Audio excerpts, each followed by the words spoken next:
Iya, Tapi kok advokat kaya-kaya. Iya. Tapi kok kalau kita logis, pasti logistik itu datang sendiri. Walaupun Iya. kita dibayar ratusan ribu, bukan hanya nominalnya, tapi gua pernah pegang perkara ini. Betul. Rencana Tuhan sejauh ini, sedetail ini, bukan hanya untuk mendamaikan Iya. pelapor dan terlapor, tetapi untuk mendamaikan si suami dan si istri untuk jadi Rujuk lagi. Servisnya, pelayanannya ya kurang lebih sama lah kayak ya kita melayani Tuhan ya sebenarnya ya. Orang pinter itu banyak, Banyak. tapi orang jujur sama orang yang attitude-nya baik itu sangat sedikit. Sangat sedikit.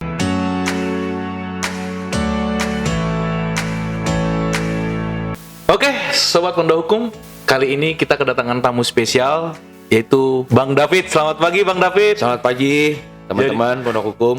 Jadi Bang David ini kenalan lama. Dulu kita kenal di 2018, Bang ya. 18 ya. Waktu itu PKPA ya. Ya, satu pendidikan. Satu pendidikan profesi advokat waktu itu. Jadi ya itu sih histori kita bertemu. Nah, seiring berjalannya waktu, ya namanya profesi hukum ya. Iya. Selalu ketemu, kadang nggak ketemu. Nah, Kadang lawan, kadang kawan ya. kadang kawan. Itu biasa. Iya. Jadi itu kita undang nih historinya Bang David ke sini. Jadi beliau ini sekarang sudah menggeluti dunia advokat ya, Iya. konsultan hukum gitu. Jadi mungkin Abang bisa dulu menjelaskan ke kita nih, memperkenalkan Bang David gitu. Oke teman-teman, sahabat Pondok Hukum, gua David, alma mater S1 gua di Bung Karno ya, Fakultas Hukum Bung Karno. Berdekatan dong, Bang. Berdekatan kita ya. Aku dulu kan Suka tawuran gitu ya. Tapi akhirnya kita ikut PKPA ya di tahun yang sama dengan kelulusan kita 2018. Akhirnya kita berteman. Akhirnya kita ketemu teman-teman yang lain juga yang ternyata juga sudah banyak yang berkantor di law firm juga gitu. Dan itu sih sangat senang ya, namanya teman baru, lingkungan baru, pastinya jaringan baru. Ya, betul. Terlebih dari itu pasti ada maksud Tuhan sih. Kenapa lo ditempatin di sini? Jadi waktu gue ada di PKPA sih sebenarnya gue jatuhnya apa ya, orang yang ya dibilang minder juga ya kan. Minder ya? Minder juga karena lo orang kan pas di PKPA datang pakai pakaian kantor apa segala macam. Iya, serem-serem. Macam betul ya? Iya. Gue datang ya masih lulus kuliah, ya profesinya waktu itu ya belum advokat ya, masih anak band ya. Enak, Ben. Tapi ya disitulah lo ngembangin diri di situ ya. Gue sih dimanapun gue berada, gue selalu be yourself ya gitu. Ya gue datang ke pendidikan pakai kaos gitu, nggak yang pakai kemeja, pakai orang lain karena gue belum kerja gitu. Tapi gue nikmati setiap momen hidup gue sih, ini itu. Iya, waktu itu kan memang rata-rata ya yang ikut profesi itu kan memang ya rata-rata memang sudah bekerja ya. betul, bekerja sudah bekerja. istilahnya legal lah di corporate gitu kan. Betul. Tapi dengan Abang tadinya baru lulus, Iya. yang dimana memang ya di dunia istilahnya bukan di jalanan ya, intinya musisi kan gitu, musisi jalanan gitu kan. Musisi jalanan masuk ke sebuah apa ya, orang-orang yang rapi, Iya, bekerja. Pastinya lo kalau mental lo nggak kuat, lo pasti mundur. Gitu ya. Iya. Tapi ya puji Tuhan gue ya apa adanya, memang gue seperti ini, niat gue baik, gue hanya punya tujuan, gue mau mendapatkan license ini secepat mungkin. Ya udah, gue mulai hidup baru. Sesimpel itu aja sih tujuan gue. Gitu ya. Jadi memang ini ya sobat-sobat Pondok Hukum ya, itulah proses Bang David mengawali ya. Nah, terus gini Bang, karena Bang setelah kita dulu PKPA, baru kita UPAI waktu itu ya, ujian, dan puji Tuhan kita kan pada lulus waktu itu ya, para teman-teman banyak lah yang lulus waktu itu, terus akhirnya langsung disumpah.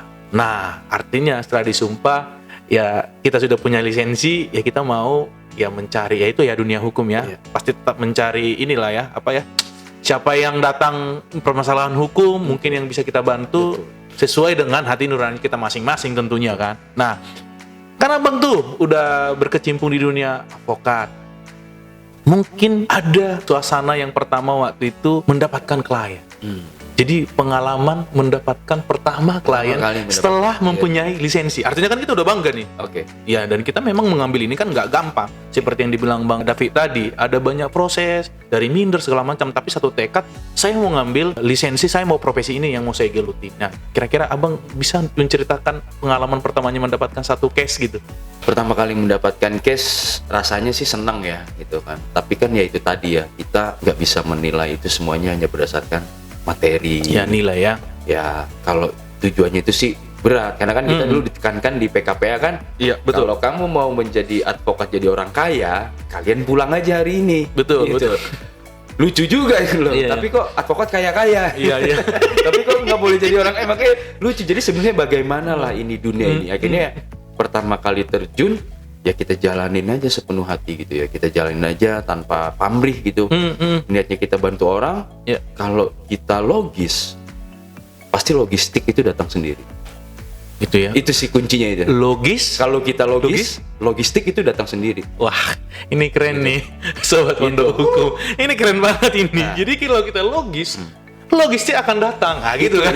Itu terjadi. Oke, iya, kalau iya. kita percaya gitu. Dan pastinya pertama kali ya nggak besar ya. Iya, Kita iya, cuma iya. nanganin apa sih pertama kali itu ratusan ribu ya.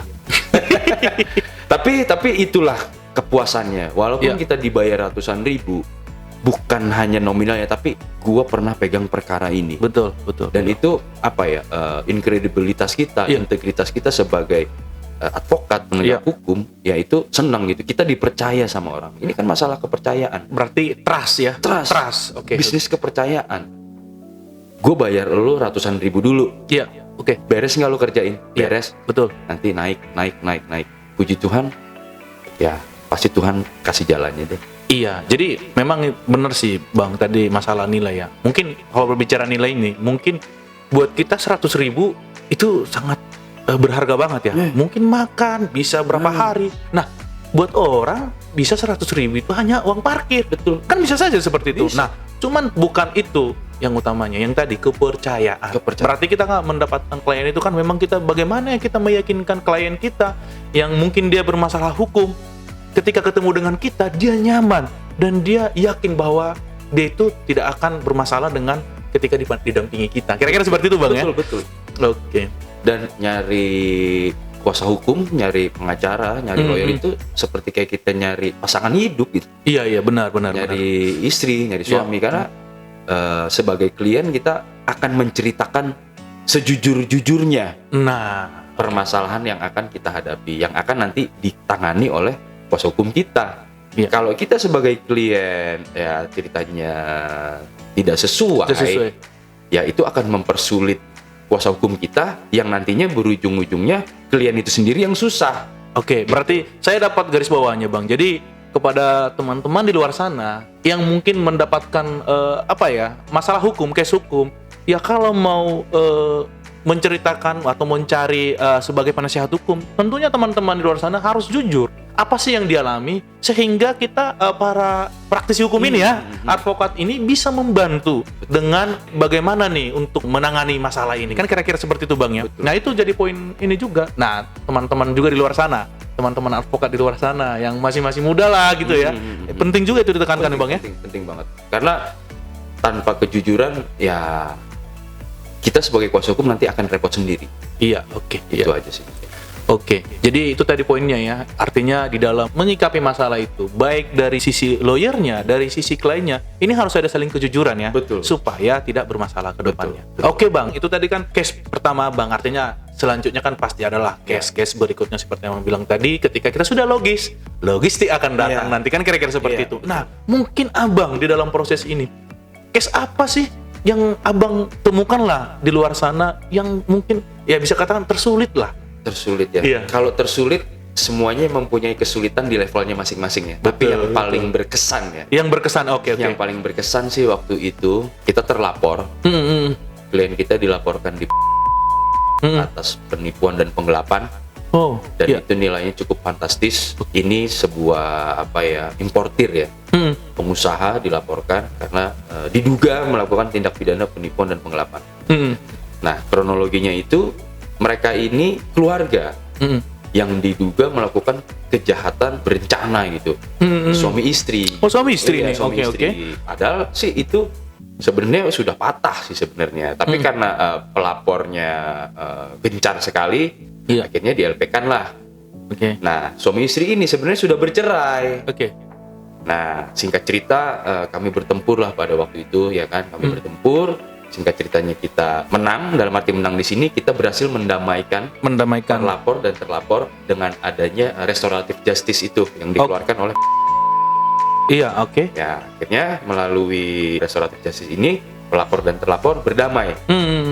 Berdamai, akhirnya menemui kesepakatan. Nah, berkesannya di sini bukan perdamaiannya itu yang saya berkesan. Nah, ini apa nih? Nah, saya terharunya suami dan istri ini kembali rujuk gitu loh. Oh, rujuk ya? Rujuk. Wah, ini Gara-gara kita handle, ya udahlah, ngapain sih udah tua kok masih mau berpisah. berpisah gitu. Ya, rujuk. Dan itu sih buat kita, wah ternyata rencana Tuhan sejauh ini, sedetail ini, bukan hanya untuk mendamaikan pelapor dan terlapor, tetapi untuk mendamaikan si suami dan si istri untuk jadi Rujuk lagi. Nah, ini menarik loh, Bang. Artinya kan awal kita ini hanya mendampingi kepentingan hukumnya. Ternyata di luar itu ada. Nah, ini unik juga. Memang ini patut dibilang ini berkesan karena gimana ya? Orang yang sudah berperkara dan tidak ada kemungkinan tadinya itu rujuk dan akhirnya ketika Abang tangani case ini, mereka jadi kembali rujuk.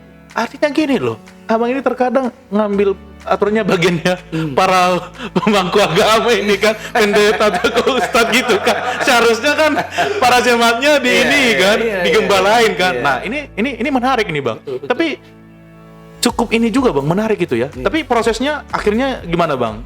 Itu 4 bulan itu kita. 4 bulan maksudnya dalam arti bolak-balik penyidik apa segala macam ya, ketemu pelapor apa segala macam, ketemu klien apa segala macam, nego yang alot gitu. Tapi akhirnya itu tadi, kita kan nggak tahu ternyata tujuan apa ya akhirnya itu loh, ternyata mereka gini gitu ya. Itu sih kita, dan itu momentumnya 2 minggu sebelum Natal ya gitu. Jadi tuh wah, ini pas banget ya. Banget. Oh, berarti kebetulan Nasrani ya? Kebetulan Nasrani, klien ini ya kita sih ngerasa tuh, wah kok manis banget sih gitu. Akhirnya kok seperti ini, udahlah gitu. Berarti sukacita Natal. Penantian yang lama, akhirnya kita ada penyelamat. Kan kira-kira seperti itu. Itulah. Itu cukup menarik juga sih, Bang, itu. Itu sih yang paling berkesan. Berkesan ya, artinya seperti yang dibilang Abang tadi, ya setiap case itu kan mempunyai kesulitan masing-masing. Artinya di case satu kesulitannya di sini, di case yang B kesulitannya di sini. Artinya semua pasti ada kesulitan lah. Tapi kan lebih tepatnya sih berkesan ya. Berkesan. Oke, Bang. Mantap banget, Bang. Terus selanjutnya, Bang, setelah Abang tadi itu bercerita tentang bagaimana Abang tadi masuk ke PKPA dan menjadi praktisi hukum, mendapat klien. Sebenarnya sih apa sih yang membuat Abang memilih untuk masuk profesi ini gitu? Kalau pertanyaan itu kurang lebih kan jalan hidup ya. Oke. Sebenarnya sih gue pribadi nggak bercita-cita jadi advokat. Gue nggak bercita-cita jadi lucu advokat juga ini sebenarnya ya gitu. Tapi gue diperhadapkan, gue nggak punya pilihan. I have no choice pada saat itu. Sebenarnya kalau lo mau tanya, lo mau jadi apa sih? Gue mau jadi anak band gitu. Gue mau jadi musisi pada saat itu. Tapi ya ternyata nggak mudah juga gitu, untuk mencapai itu, titik itu ya.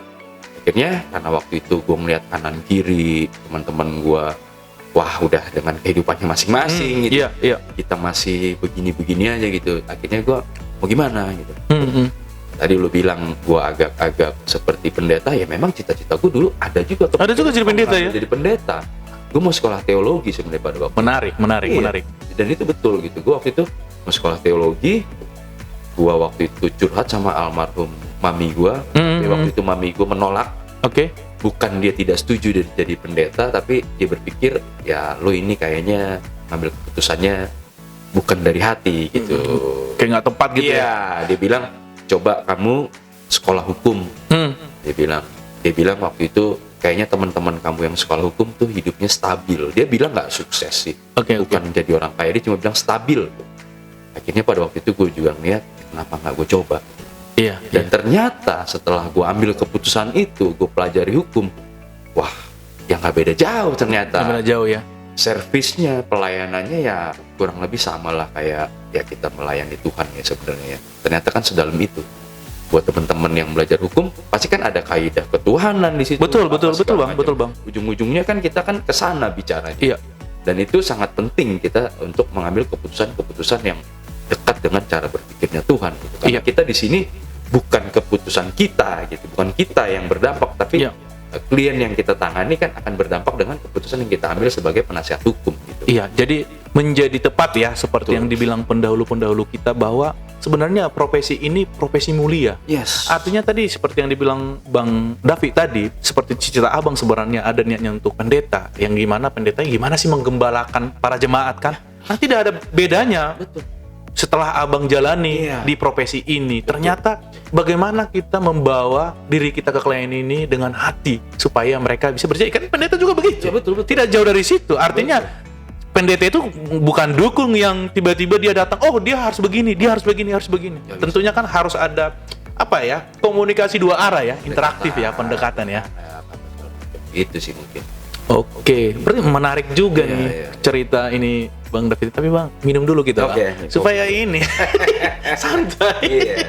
Minum kopi dulu nih teman-teman nih. Oke Bang, setelah itu Abang memilih profesi inilah ya. Abang, kalau aku tadi ikuti tadi ya cerita Abang ini kan sudah beberapa melewati step-stepnya ya. Nah, artinya aku jadi terpikir Bang, seperti apa sih sebenarnya? Kan sempat tadi Abang bilang bagaimana memutuskan pilihan ini, segala macam. Tadi pengaruh dari ibunya, maminya Abang kan. Nah, mungkin Abang bisa menceritakan jatuh bangunnya dari cerita awal Abang sampai yang saat ini yang ada. Artinya kan kita bilang kalau masalah kesuksesan kan ya semua sukses, tinggal dari sudut pandang mana kita mau melihatnya kan. Nah artinya saya pengen berbagi dengan teman-teman sobat pandang hukum di luar sana atau teman-teman pengacara-pengacara muda ya yang di luar sana yang baru merintis, kira-kira seperti apa sih Bang? Kalau untuk itu ya, jadi gue memulai di dunia hukum ini, gue memulai kuliah hukum ini ketika teman-teman gue udah jadi praktisi. Udah praktisi ya? Sedih ya? Sedih loh. Karena gini loh, mereka udah posting-posting, sidang di sana, sidang di sini. Gue masih kuliah gitu, dan itu gila. Cuman itu tadi nggak ada kata terlambat gitu. Mereka pun teman yang baik juga gitu. Mereka memotivasi juga, maju terus bang. Oke, sampai akhirnya gue kejar, sampai akhirnya kita satu surat kuasa sama-sama. Sampai pada momen itu ya? Kita momen satu surat kuasa sama-sama. Jadi pada waktu gue kuliah, gue mau magang di tempat dia. Gue mau magang di tempat dia. Jawaban dia, bukan gue nggak ngasih, gue nggak enak. Masa lo jadi bawahan gua, masa lo jadi ini gua gitu, nggak mau gua. Itu nggak waktu lama, 2 tahun 3 tahun, akhirnya gua ke kantor dia, gua yang ngajakin dia, lo mau ikut nggak join sama gua? Asik, itu keren banget sih. Iya, gua bener-bener kayak, wah gila ya, gila. Gua bilang, dulu gua kesini mau magang di tempat lo ya, sekarang gua yang ngajak lo berperkara gitu, dan itu kita ketawa-ketawa gitu. Iya. Kita ketawa, dan itu momen yang menurut gua sih mengharukan sih. Mengharukan ya, ada kebanggaan juga, tapi di situ gue inget, wah memang rencana Tuhan tuh bener-bener nggak bisa ketebak dan luar biasa sih. Menurut gue sih itu sih. Itu ya. Itu sih. Tapi ada nggak Bang di titik terendahnya Bang pada waktu proses mungkin dari kuliah atau sebelum kuliah di dalam hidup Abang yang sampai sekarang sudah di saat inilah gitu kan? Ada nggak titik-titik yang memang benar rendah gitu? Ada dong, karena begini, ketika kita selesai kuliah, selesai PKPA atau sarjana hukum, ya kan, kita ngelamar di perusahaan-perusahaan gitu. Nggak keterima, sama sekali nggak keterima. Bahkan even itu aplikasi pekerjaan itu, ya boleh kita katakan itu kita udah sampai ditolak karena udah sampai ratusan kali melebihi kita. Udah melebihi kuota kita sampai bulan ini nggak diterima sama sekali, nggak ada yang dipanggil satupun. Sedih ya gitu. Terus kita mau buat apa gitu? Kita mau buat apa? Ya udah, karena memang niat kita, tekad kita cukup besar untuk menjadi advokat. Ya udah, kita mulai kita putar otak. Kita buka sendiri apapun itu. Ya udah, akhirnya pelan-pelan kita ikut pelayanan dari gereja ke penjara-penjara. Akhirnya orang tahu, oh ini lawyer.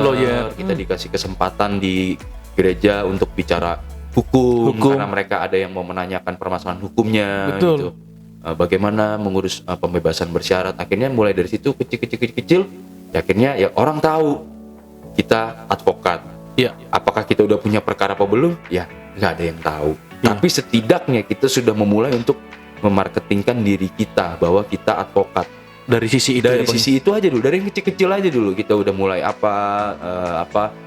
bilang ke teman-teman kalau ada permasalahan apa. Tapi gue nggak pernah kayak gitu sih, orang yang udah tahu gue advokat gitu, jadinya ya kita percaya diri aja gitu. Padahal ngejalaninnya nggak gampang juga, kadang gila susah juga gitu. Cuman kan orang taunya kita Senang udah sarjana hukum, Iya betul. udah praktisi hukum, Praktisi pasti hukum. orang tahu semua permasalahan hukum. Iya. Belum tentu juga, Iya, karena hukum itu kan setiap harinya banyak permasalahan baru. iya Gak betul. mungkin kita update terus kalau kita nggak banyak belajar. Belajar Jadi juga. memang ya sulit sih, awalnya sulit gitu, tapi lama-lama kita ya harus terbiasa dan kita yakinkan pada diri kita, gua seorang advokat, gua seorang lawyer, gua mau hidup di sini, ya udah kita jalanin pahit manisnya. Baik manisnya. Artinya kalau yang saya tangkap dari tadi Bang David ya, artinya pada saat memulai itu ada tadi seperti kunjungan ke penjara, Iya. lapas-lapas Iya, gitu, iya, yang memang niatnya kita ini beribadah tadi Iya. kan, beribadah, dari situ bisa ketemu orang dan artinya tukar-tukarkan kontak lah ya, Iya. atau apapun itu Iya. ceritanya. Artinya memulai dengan hal kecil apapun itu, tapi kalau memang kita disiplin, kita memang artinya ya ada tekad ya, pasti ada jalannya kan, kira-kira seperti itu Bang ya. Betul.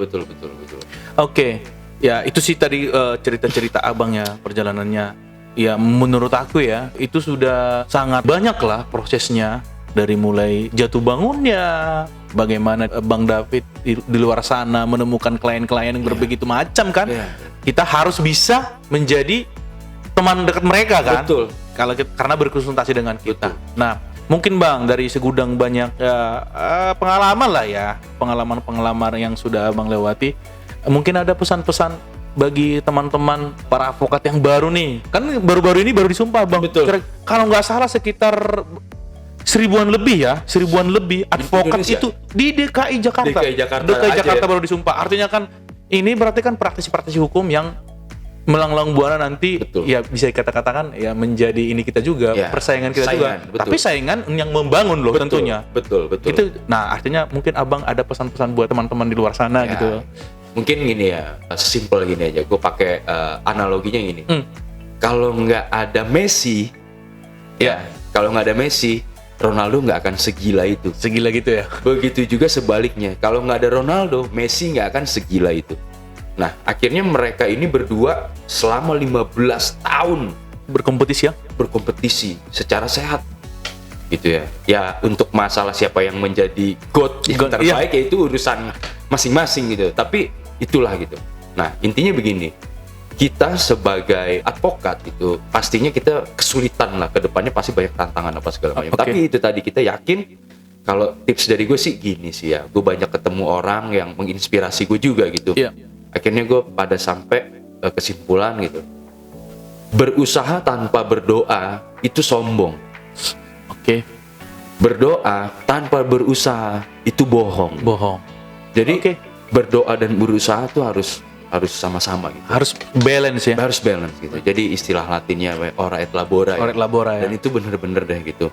Dan untuk di dunia lebih spesifiknya dunia advokat ini, kejujuran itu nomor 1 ya. Oke. Kejujuran ya. Attitude. Ya. Kalau pinter sih, ya itu nomor sekian ya. Banyak orang pintar ya. Banyak. Menurut gua ya, Iya. orang pinter itu banyak. Banyak. Tapi orang jujur sama orang yang attitude-nya baik itu sangat sedikit. Sangat sedikit. Dan Tuhan udah menetapkan sama lo ini. Ini, Tapi asal lo ngikutin jalannya aja. Karena gini, gue dulu tadi gue cerita gue pengen jadi anak band ya. Iya, betul. Selama gue beracara, band gue nggak hilang. Iya. Kita masih ketemu klien, kita Iya. masih suka nyanyi sama-sama. Iya. Maksud gue, kok ternyata nyanyinya nggak hilang gitu. Iya, Ya, iya. itu sih gue kadang ketawa juga gitu. Kena juga. Ya maksudnya ya sampai sedetail itu Tuhan membentuk kita gitu. Jadi mungkin ya tips-tipsnya ya maju terus aja, jangan putus asa, anggap aja saingan-saingan itu ya sehat, saingan yang sehat. Dan ini advokat ini kerja tim ya kalau menurut gue ya, bukan one man show gitu. Iya. Jadi kalau kita punya tim yang baik ya pasti kita punya tujuan yang positif, hasilnya pasti positif sih. Ini Oke, itu sih. yang positif ya. Jadi memang dari Bang David tadi ya, masalah bekerja tanpa berdoa berarti Bohong. bohong. Nah, berdoa tanpa bekerja itu juga Sombong. sombong. Sombong. Jadi itu sangat penting. Jadi Iya. jadi memang dari hasil pembicaraan dengan Bang David ini sangat banyak yang bisa kita dapat lah ya. Artinya dalam profesi ini nggak hanya persoalan masalah hukum. Di sini adalah hati, karena kita ini sesama manusia. Yang terpenting adalah kejujuran. Kejujuran itu penting, dan supaya ya apa yang kita kerjakan itu mempunyai goals yang memang benar-benar baik. Karena orang pintar banyak, ya kan? Betul. Tapi orang yang punya hati nurani sangat sedikit di negara kita ini kan gitu ya. Oke, mungkin itu pembahasan yang begitu panjang ya, Bang David. Makasih banyak untuk waktunya datang bertandang di Pondok Hukum. Semoga kantor hukum Abang dengan teman-temannya, partnernya sukses, berjalan dengan baik, dan semoga menginspirasi teman-teman di luar sana. Amin. Dan seperti tadi yang Abang bilang, tetap dengan hati dan kejujuran. Amin. Oke, Terima kasih sekian dan terima kasih buat teman-teman Pondok Hukum ya. Pondok Hukum. Thank you. Dadah. Bye.